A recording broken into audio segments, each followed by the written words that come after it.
بسم اللہ الرحمن الرحیم۔ درود شریف کے کمالات۔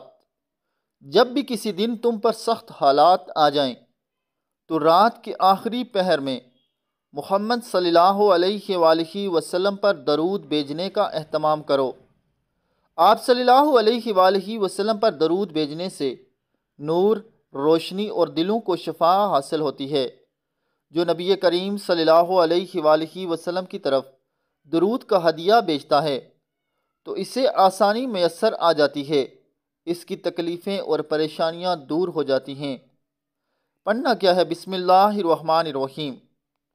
اللہم صلی علی محمد وعلی آل محمد کما صلیت علی ابراہیم وعلی آل ابراہیم انکا حمید مجید۔ اللہم بارک علی محمد وعلی آل محمد کما بارکت علی ابراہیم وعلی آل ابراہیم انکا حمید مجید۔ جزاک اللہ۔ اللہ پاک سب کو پڑھنے کی توفیق عطا فرمائے، آمین ثم آمین۔